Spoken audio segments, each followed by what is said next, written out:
আল্লাহ তাআলা যেই কথা বলেছেন ইন্নাল মুসলিমিনা ওয়াল মুসলিমাত ওয়াল মুমিনিনা ওয়াল মুমিনাত, আল্লাহ তাআলা প্রথম বলেছেন নিশ্চয়ই মুসলমান পুরুষ নারীর কথা, তারপরে আবার বলেছেন মুসলমান, তারপরে আবার বলেছেন মুমিন পুরুষ নারীর কথা।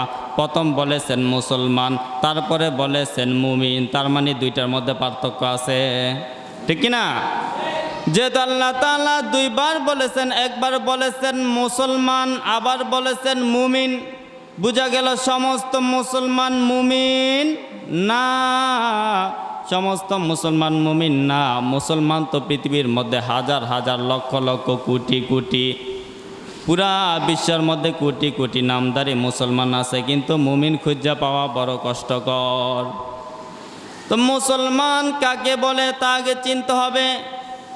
মুসলমান হচ্ছে যে তার সমস্ত জিন্দেগিকে, সমস্ত জীবনকে, সমস্ত কিছুকে, সমস্ত ধনসম্পদকে, যে তার সারা জীবনকে একমাত্র আল্লাহ তাআলার জন্য উৎসর্গ করবে, একমাত্র আল্লাহ তাআলার কাছে দিয়া সাইলেন্ট হয়ে যায়, আর কোনো কথা নাই। আল্লাহ তাআলা যেভাবে চায় আমাকে সেভাবে চালাবে, আল্লাহ তাআলা যেভাবে চায় আমি সেভাবে চলব। আল্লাহ তাআলা যখন যেই হুকুম করেছে আমি সেই হুকুমটা মেনে নেব। আল্লাহ তাআলা আমাকে যেইভাবে যেইখানে যা যা করতে বলেছে তা তা করব। এটার নাম হচ্ছে মুসলমান, অর্থাৎ আত্মসমর্পণ। আমার আর কোনো ক্ষমতা নাই, আমার আর কোনো ইচ্ছা নাই। যখন পুলিশ আইসা কোনো ব্যক্তিকে পিছনে গুলি ধরে বলে হ্যান্ডস আপ, হাতগুলো উপরে উঠাইয়া দাও, তখন ওই ব্যক্তির জন্য আর কোনো ক্ষমতা থাকে না, অসহায় হইয়া পড়া যায় মুমিন। তেমনিভাবে মুমিন বান্দা, মুসলমান বান্দা যে নিজেকে মুসলমান দাবি করবে, সে কোরআন হাদিস যা বলেছে তা মেনে নেওয়ার জন্য হাতগুলো উত্তোলন করে দিবে উপরে। কোরআন হাদিস যা কিছু বলেছে তাই মানতে হবে, কোরআন হাদিসের বাইরে যা কিছু আছে তা মানা যাইবে না। আমার দাদা কি বলল, আমার বাবা কি বলল, আমার পূর্বপুরুষ কি করেছে, আমার পূর্বপুরুষের পূর্ববর্তী যারা আছে তারা কি করছে, এখন যদি বলে আমি তাই করব, কোরআন ও হাদিসের মধ্যে যা আছে তা আমি মানব না, তাহলে সে মুসলমান হইতেই পারবে না। মুমিন তো দূরে থাক, নামদারি মুসলমান হইতে পারবে, শুধু নাম ব্যবহার করতে পারবে ঠিকই, কিন্তু প্রকৃতপক্ষে কোরআন ও হাদিসের মধ্যে যেই মুসলমানের কথা আল্লাহ তাআলা বলতেছেন সেই মুসলমান সে হইতে পারবে না, ঠিক কিনা? তাই প্রত্যেকটি আমল আমরা করার পূর্বে যাচাই বাছাই করব, আমলটা কি কোরআনের মধ্যে আছে, হাদিসের মধ্যে আছে কিনা, আমলটা কি আমার আল্লাহ ও রসুলের হুকুম অনুযায়ী হইতেছে কিনা, ঠিক কিনা? মহান রব্বুল আলামিন, ছোট্ট একটি কথা বলে দেই মাঝখান দিয়ে। মহান রব্বুল আলামিন রসুল পাক সাল্লাল্লাহু আলাইহি ওয়াসাল্লামের প্রতি দুরূদ পাঠ করার কথা বলেছেন। ইয়া আইয়ুহাল্লাযীনা আমানু সাল্লু আলাইহি ওয়া সাল্লিমু তাসলিমা।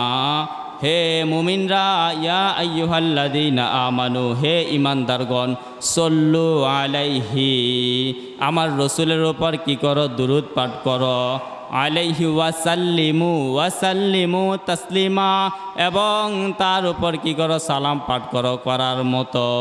এখানে আল্লাহ তাআলা বলেন নাই কুউদান বৈশা বৈশা করতে হবে, আল্লাহ তাআলা বলেন নাই ইমান দাঁড়ায় দাঁড়ায় করতে হবে, আল্লাহ তাআলা বলেন না জালিসান বৈশা শুইয়া দাঁড়ায়, আল্লাহ তাআলা কোনো কিছু উল্লেখ করেন নাই।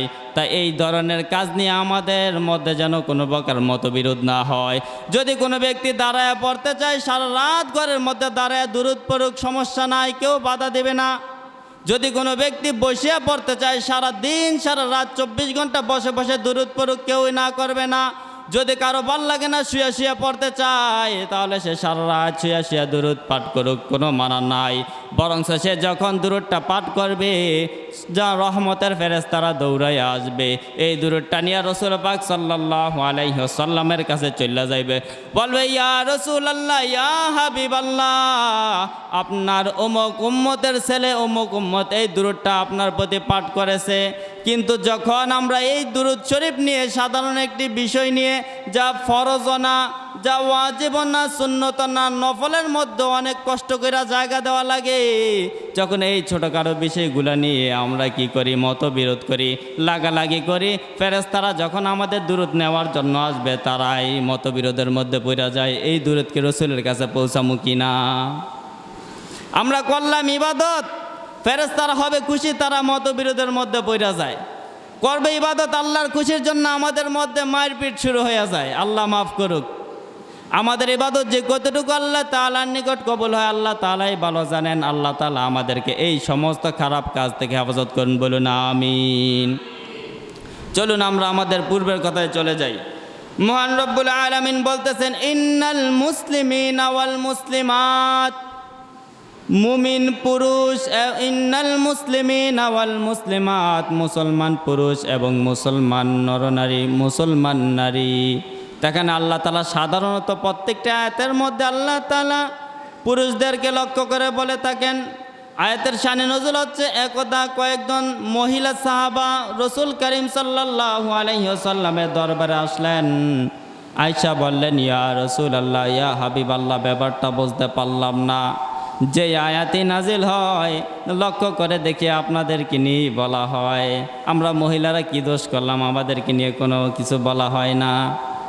তখন আল্লাহ তাআলা জিব্রাইল আমিনকে পাঠিয়ে দিলেন এই আয়াত দিয়ে। জিব্রাইল আমিন আয়াত নিয়ে রসুল পাক সাল্লাল্লাহু আলাইহি ওয়াসাল্লামের দরবারে হাজির। ইয়া রাসূলুল্লাহ, ইয়া হাবিবাল্লাহ, আপনার মহিলা সাহাবারা তো এই কথা বলেছে, আল্লাহ তাআলা তাদের জন্য খুশির সংবাদ স্বরূপ তাদের কথা উল্লেখ করে আল্লাহ তাআলা আয়াত নাজিল করেছে।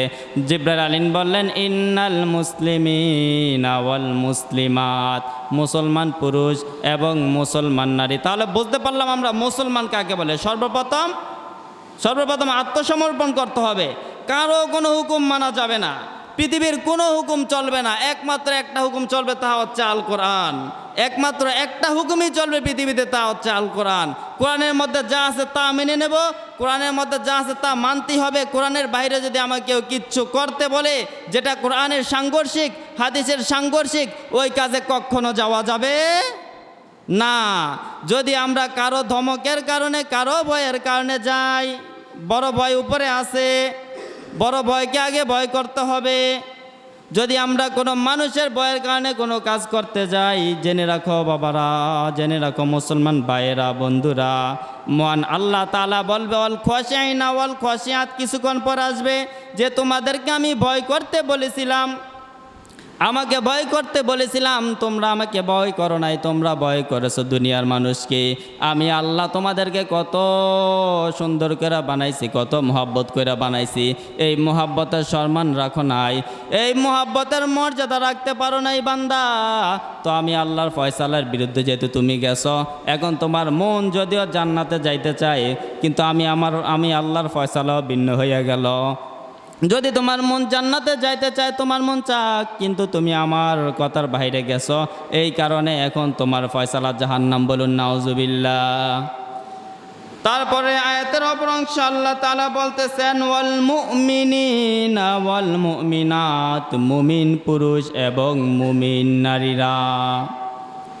প্রথম গেল মুসলমান হওয়ার পরে কয়েকটা পর্যায়ে চলে যাবে। মুসলমান থেকে কয়েকটা ভাগ হবে, খাঁটি মুসলমান, অখাঁটি মুসলমান, ভেজাল মুসলমান। তো খাঁটি মুসলমান যারা, এরাই আবার চলে যাবে মুমিনের মধ্যে ওয়াল মুমিনিনা ওয়াল মুমিনাত, এবং যারা মুমিন পুরুষ হয়েছে, মুমিন নারী হয়েছে। মুমিন কাকে বলে? মুমিন হচ্ছে ইমানদার। ইমানদার হচ্ছে ওই ব্যক্তি যে ব্যক্তি একমাত্র আল্লাহ তাআলাকে বিশ্বাস করো। যদি কেউ বলে তুমি তো তোমার প্রভুকে দেখো নাই, তুমি কিভাবে আল্লাহরে মানো? মুসলমান সেজদা করতেছো, ঠিক আছে, বলো আল্লাহরে সেজদা করতেছি, আল্লাহরে সেজদা করতেছি। কোথায় তোমার আল্লাহ? তোমার আল্লাহরে দেখাও, যদি দেখাও আমিও মুসলমান হয়ে যাব। যদি এমন কথা কেউ বলে তাকে বলিয়ে দিবেন মুসলমান সে যখন ইমানদার হয়ে যায় সে কখনো আল্লাহর জন্য কোনো প্রমাণ চায় না। আরে আল্লাহ তো আমার গাড়ের মধ্যে যে রক আছে তার চেয়ে আরও কাছে। আল্লাহ তাআলা বলেন উদউনি আস্তাজিব লাকুম, তোমরা আমাকে ডাকো আমি তোমাদের ডাকে সাড়া দেব। যখনই আল্লাহ তাআলাকে বান্দা ডাকে আল্লাহ তাআলা সাড়া দেন। তার মানে বোঝা গেল আল্লাহ তাআলা সর্বদা আমাদের কাছেই আছে। তাই আল্লাহ তাআলাকে দেখে বিশ্বাস করা যাবে না। যদি বলে না দেখে বিশ্বাস করি না, তাহলে একটা চিমুর দেও বাজান, চিমুর দিয়া দেখো তোমার ব্যথাটা দেখা যায় কিনা।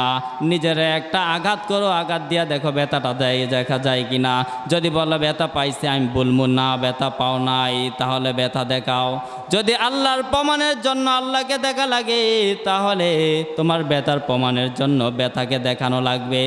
এখন বান্দা উত্তর দিবে আমি অনুভব করছি, তখন মুসলমানও উত্তর দিবে হ্যাঁ হ্যাঁ আমরা আল্লাহকে অনুভব করছি। আমি যখন মহা একটা মুসিবতে পড়া যাই, তখন আমি দুইটা হাত আল্লাহর কাছে উত্তোলন করি।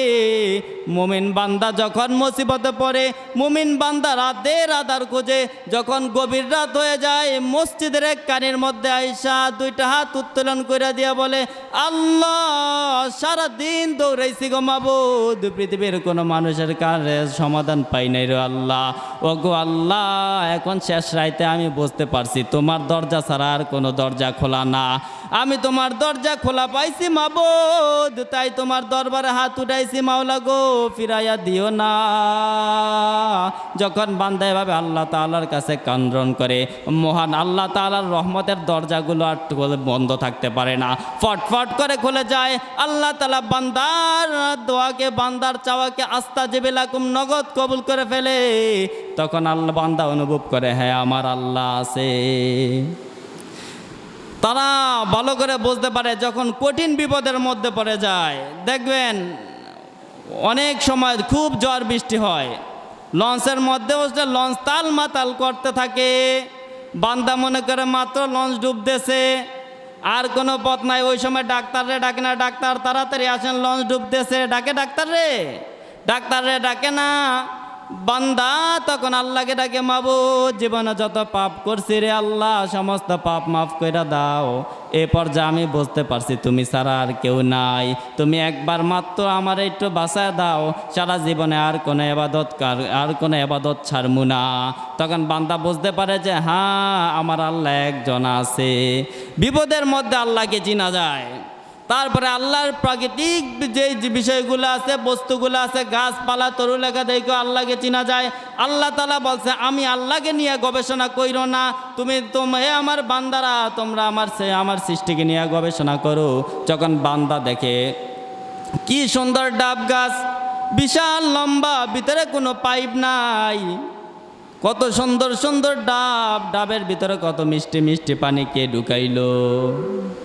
ডাবওয়ালায় ঢুকেছে, যে ডাবের মালিক ডাব গাছওয়ালা ঢুকায়, ভিতরে পানি প্রবেশ করায় কে? মহান রব্বুল আলামিন। বিশ্বাস যদি না হয় নারিকেল গাছ পারবেন, দেখবেন নারিকেল গাছের ভিতর কোনো পাইপ নাই। আল্লাহ তাআলা একটু একটু করে এই মাটি থেকে এত মিষ্টিময় পানি কিভাবে আল্লাহ তাআলা ঢুকাইলেন একমাত্র আল্লাহ তাআলাই জানেন। কদরে কুদরত দারি হর চকাহি আকুনি, মুরদারা তো জান বখশি জিন্দারা বে জানকুনি। আল্লাহু আকবার। কদরে কুদরত দারি হর চকাহি আকুনি, মুরদারা তো জান বখশি জিন্দারা বে জানকুনি। আমার আল্লাহ এত কর্ণওয়ালা, এত শক্তিশালী, যখন যা চান তাই করেন।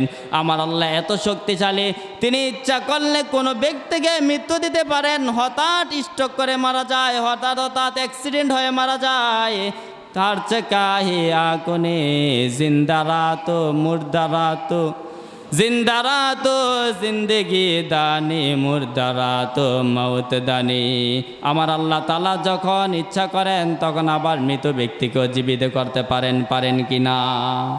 পারেন। আল্লাহ তাআলা অচিরে এমন অনেক উদাহরণ দেখাইছেন। তাহলে বোঝা গেল ইমানদার হতে হবে।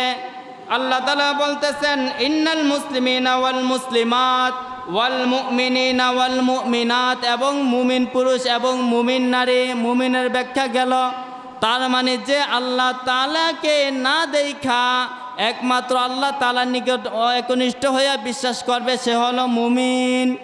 আল্লাহ তাআলা পরবর্তী আরেকটি গুণ বলতেছেন ওয়াল কানিতিনা ওয়াল কানিতাত, এবং বিনয়ী হয়ে যেতে হবে। আল্লাহ তাআলার হুকুমগুলোর উপর মাননেওয়ালা হয়ে যেতে হবে। আল্লাহ তাআলা যেভাবে সিজদা করতে বলছেন সেভাবে সিজদা করতে হবে, যেভাবে রুকু করতে বলছেন সেভাবে রুকু করতে হবে। প্রত্যেকটি হুকুম আল্লাহর ইচ্ছা অনুযায়ী, রসুলের তরিকা অনুযায়ী করতে হবে। ওয়াস-সাদিকিনা ওয়াস-সাদিকাত, তার পরবর্তী গুণ হচ্ছে সত্য কথা সর্বদা বলতে হবে। ওয়াস-সাদিকিনা ওয়াস-সাদিকাত, এবং সত্যবাদী পুরুষ এবং সত্যবাদী নারী। পরবর্তী জান্নাতে যাওয়ার যে আল্লাহ তাআলা ডিক্লারেশন দিয়েছেন, এর 3 নাম্বার আল্লাহ তাআলার 3 নাম্বার সিদ্ধান্ত দিয়েছেন, 3 নাম্বার স্তম্ভ হিসেবে দিয়েছেন সত্য কথা বলতে হবে। যদি বান্দা জান্নাতে যাইতে চায় তাহলে অবশ্যই সত্যের পথে চলতে হবে। ইহদিনাস সিরাতাল মুস্তাকিম, হে আল্লাহ আপনি আমাদের সঠিক পথ দেখান। এই সঠিক পথের মধ্যে থাকতে হলে সদা সত্য কথা বলতে হবে, কোনো মিথ্যার আশ্রয় নেওয়া যাবে না, কারো ভয়ে মিথ্যা কথা বলা যাবে না। এ মুমিন ব্যক্তি, মুসলমান ব্যক্তির আরেকটি গুণ হচ্ছে সদা সত্য কথা বলবে। ওয়াস-সাবিরিনা ওয়াস-সাবিরাত, এবং ধৈর্যের পরিচয় দিতে হবে। সব জায়গায় ধৈর্যের কোনো সীমানা নেই। আল্লাহ তাআলা অন্য আয়াতে বলেন, ইন্নাল্লাহা মা'আস-সাবিরিন, বান্দারারে জেনে রাখো আমি আল্লাহ নিশ্চয় যারা ধৈর্য ধারণ করে, সব জায়গার মধ্যে ধৈর্য ধারণ করবে, আমি আল্লাহ ওই বান্দার সাথে আছি। আমার বান্দা যখন ধৈর্য ধারণ করতে করতে আমার পরীক্ষার মধ্যে পাস হবে, তখন আমি তার পুরস্কার দান করব। হঠাৎ বড় ধরনের মুসিবত আইসা পড়ে, ফ্যামিলি খুব সুন্দরভাবে চলতেছিল, একজন হঠাৎ অসুস্থ হয়ে পড়ল, বললে আল্লাহ আর কাউরে দেখলো না, আমার ফ্যামিলিটাই দেখলো, অধৈর্য হয়ে যায় আমরা। সন্তানাদি 3-4 জন, হঠাৎ একটা সন্তান কোনো কারণে মৃত্যুবরণ করলো, বলে আল্লাহ কি আর কিছু দেখলো না, আর কোনো সন্তান দেখলো না, আমার ছোট পোলাটারই দেখলো। ক্ষেত পাকড়া করছে আল্লাহর বান্দারা, আশেপাশের ফসলগুলা ভালো, একটা ফসল নিজের ফসলটা নষ্ট হয়ে গেছে, বান্দা ধৈর্য ধারণ করতে পারে না, বলে আল্লাহ তাআলা সবার ক্ষেত ভালো রাখলো, আল্লাহ কি আমার ক্ষেতটাই দেখলো। বান্দা অধৈর্য হয়ে যায়। কিন্তু যদি অধৈর্য না হইয়া আল্লাহ তাআলা যেটা বলছে ওয়াস-সাবিরিনা ওয়াস-সাবিরাত, ধৈর্যের কথা আল্লাহ তাআলা বলছে, বান্দা যদি ধৈর্য ধারণ করতে পারতো, তার হয়তো বা 1000 টাকা, 10,000 টাকা, 50,000 টাকা, 50 লক্ষ টাকার ফসল নষ্ট হয়েছে, কিন্তু আল্লাহ তাআলা আখিরাতে লক্ষ লক্ষ কোটি কোটি গুণ আল্লাহ তাআলা দান করতেন, যেটা আমরা হাজারো ক্যালকুলেটর, হাজারো কম্পিউটারের মাধ্যমে হিসাব করেও বার করতে পারবো না।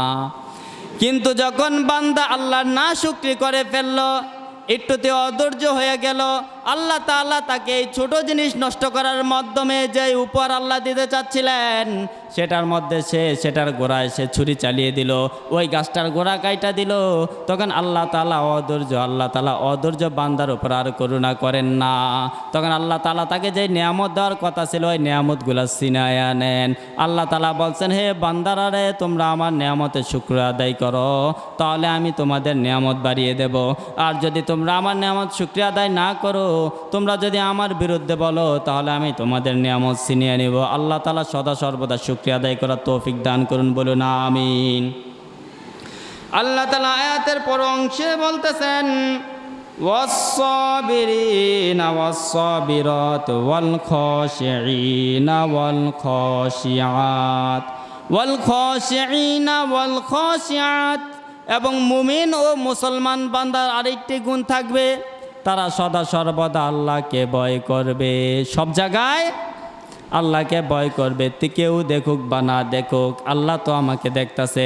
বান্দা রোজা রাখে না, রমজান মাস আইলে দেখা যায় দোকানের মধ্যে বোরকা পরে দেয়, পর্দা করান শুরু করে, নিজেরও পর্দা করে দোকানের মধ্যে ঢুইকা চা খায়, বিস্কিট খায়, পেট ভরে খায়, আর মনে মনে করে দোকানওয়ালা ছাড়া কেউ দেখে নাই, মনে মনে ভাবে যে আর কেউ তো দেখে নাই, কিন্তু এটা তো জানে না আল্লাহ তাআলা সদা সর্বদা তাকে দেখতেছেন। ইন্নাল্লাহা আলিমুম বিযাতিস সুদূর, আল্লাহ তাআলা বান্দার অন্তরের কথা জানেন। ইন্নাল্লাহা বাসীর, আল্লাহ তাআলা সব কিছু দেখেন। কোরআনের বিভিন্ন স্থানে এই ধরনের আয়াতগুলো শত শত বার আসছে। আল্লাহ তাআলা বারবার হুঁশিয়ার করতেছেন, বান্দারা রে, যা কিছু করস না কেন, ভাইবা শূন্য করিস, আমি আল্লাহ কিন্তু সব দেখি, আমি আল্লাহ কিন্তু সব বুঝি। তাফসিরের মধ্যে পাওয়া যায় হাজার হাজার মাটির গভীরে যদি কোনো একটি কালো পাথর থাকে, ওই কালো পাথরের উপর একটি কালো পিঁপড়া হাঁটে, ওই পিঁপড়া হাঁটার যে আওয়াজটুকু হয় সেটা আল্লাহ তাআলা শোনেন, বলুন সুবহানাল্লাহ। ওই পিঁপড়া হাঁটার কারণে যে একটি রেখা সৃষ্টি হয়, যে পায়ের একটি রেখা দেখা যায়, সেটা আল্লাহ তাআলা দেখেন, বলুন সুবহানাল্লাহ। আল্লাহ তাআলা বলতেছেন ওয়াল খাশিঈনা ওয়াল খাশিআত, আমি আল্লাহকে ভয় করতে হবে, ভয় পাইতে হবে। ওয়াল মুতাসাদ্দিকিনা ওয়াল মুতাসাদ্দিকাত, আমি আল্লাহর রাস্তার মধ্যে দান সদকা করতে হবে। ওয়াস-সাইমিনা ওয়াস-সাইমাত, আমি যেই রোজাগুলো তোমাদের জন্য নির্ধারণ করেছি সেই রোজাগুলো রাখতে হবে। ওয়াল হাফিজিনা ফুরুজাহুম ওয়াল হাফিজাত, আমি আল্লাহ তাআলা তোমাদেরকে যৌবন দান করেছি, যৌবনের একটি গাইডলাইন তোমাদেরকে দান করেছি, ওই গাইডলাইন ব্যতীত তোমরা তোমাদের যৌবন ব্যবহার করো না। যদি তোমরা ওই গাইডলাইনের বাইরে গিয়ে যৌবন ব্যবহার করো তাহলে আমি আল্লাহর কাছে হিসাব দিতে হবে। যখন বান্দা তাআলা এই সমস্ত আমলগুলো করে ফেলে, আল্লাহর হুকুম অনুযায়ী চলতে থাকে, এই সমস্ত গুণগুলো অর্জন করে, ওয়াজ-যাকিরিনাল্লাহা কাসীরাও ওয়াজ-যাকিরাত, এবং সদা সর্বদা আল্লাহর জিকির করে, আল্লাহ আল্লাহ আল্লাহ আল্লাহ আল্লাহ আল্লাহ, হাঁটতেছে আল্লাহরে ডাকতেছে, কাজ করতেছে আল্লাহরে ডাকতেছে, নামাজের মধ্যে আল্লাহরে ডাকতেছে, সিজদায় গিয়ে সুবহানা রাব্বিয়াল আ'লা বলে আল্লাহকে ডাকতেছে, আল্লাহকে স্মরণ করতেছে।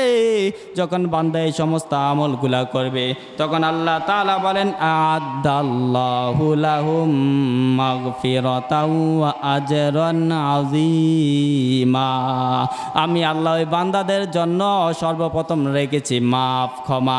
জীবনে যত প্রকার ভুল করেছে, যত প্রকার অন্যায় করেছে, কবিরা করেছে, সগীরা করেছে, ইচ্ছায় করেছে, অনিচ্ছায় করেছে, দেখিয়া করেছে, না দেখিয়া করেছে, রাতের আধারে করেছে, দিনের প্রহরের মধ্যে করেছে, আমি আল্লাহ তাআলা তার সমস্ত গুনাহ মাফ করে দিলাম, বলুন সুবহানাল্লাহ।